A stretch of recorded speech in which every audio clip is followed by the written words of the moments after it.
Should you get and build wind chimes? Short answer, no. Long answer, this entire video.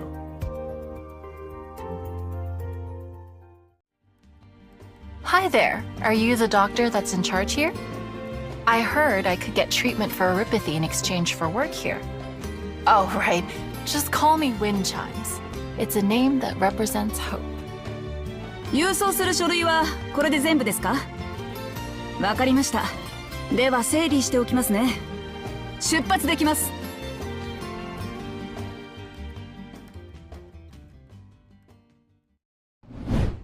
Wind Chimes, a messenger who travels around the remote area in northwestern Yan. She was recommended by Operator Mulberry to come to Rhodes Island and treat her oropathy. She also decided to work part-time as a Rhodes Island messenger. As a child, she was fond of messengers coming to and from the village. The letters that the messenger brought connected those who had traveled far from their homes. She wants to become a bridge to connect those who left their village to work in the city, and thus becoming a messenger. At one point during her work, she met a teenager from the city who traveled with her for some time to make a documentary and learn about people's lives outside the city, until they parted ways after a misunderstanding. Later Wind Chimes learned that the teen passed away in his journey, and his death was used by the villagers near the area to attempt insurance fraud, although they parted ways on bad terms. But Wind Chimes realized the teen is a good person at heart.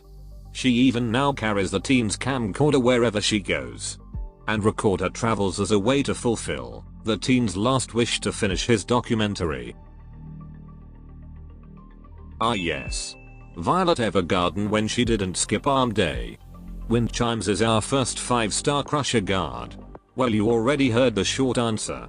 The Crusher haven't proved themselves to be an effective unit in most scenario, and hardly filling any niche. But here's what she can do, and you might find her interesting. As the name suggests, Crusher will crush multiple enemies in their range. And tell you what, I hope she also crushes me with that two-handed sword. Well, moving on, if you notice the in-game tray, the description is inaccurate. She didn't attack all blocked enemies, but much like Centurion, she attacks multiple enemies in range equal to block count. And her subclass makes her have massive HP and attack stats, but have zero defensive attributes. As you can see, this is her general stats. She has ridiculously zero defense and resistance. This is troubling for a unit that is supposed to fight the enemy head on.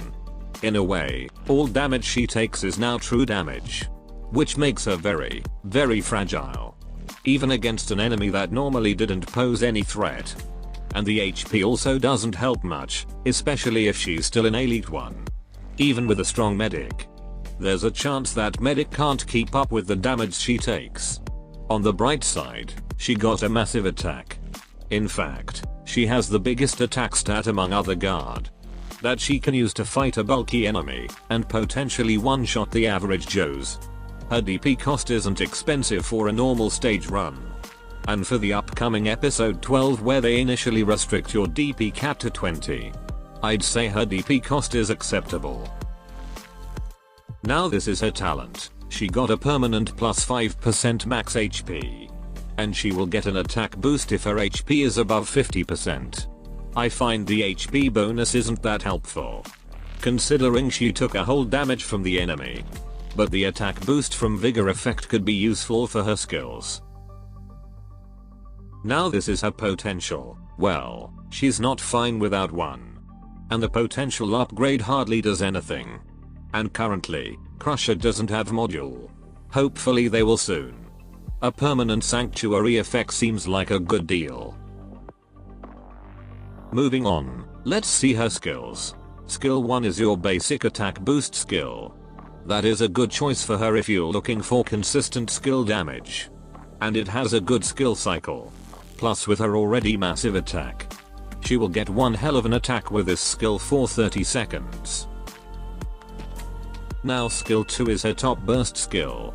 She will stop attacking for 5 seconds and gain some sanctuary effect. Her attack will gradually increase, and then unleash big physical damage. to all ground enemies in range and stun them for a sec. The damage this skill gives is big and hits lots of enemies. But it's honestly a pretty awkward skill to use. Between the skill cost and the build up time, there's a noticeable delay between activation. If the enemy keeps on coming, it's going to be a problem. Although you can manage this by using SP supporter. How about a little pay bump, eh? And because of her range, if the enemies are too strong to handle, you can use her behind other operators. But it's going to limit her usefulness even more. For skill mastery priority, well, I got none honestly. For her unimpressive skills, the skill got an even more unimpressive mastery gain. But for you who build her just for fun, well, I suppose you can master her skill too.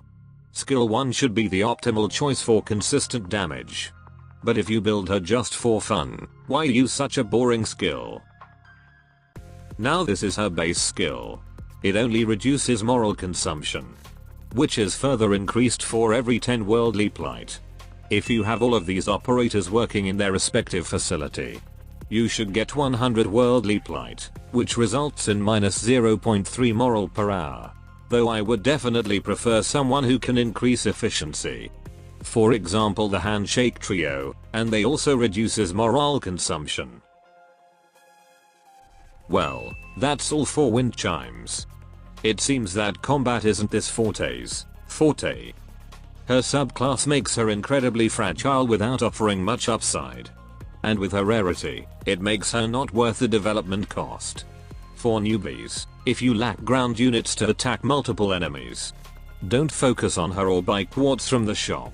If you have, use Centurion Guard instead. They can block and attack more enemies. And also not squishy because they have good defense and HP. Or for burst damage, Cutter and Tequila is a great choice if you have them. Another reason why shouldn't focus on getting her on her debut is that her debut is close to multiple good upcoming banner. And Monster Hunter collaboration should be around the corner. That should be all. Adios.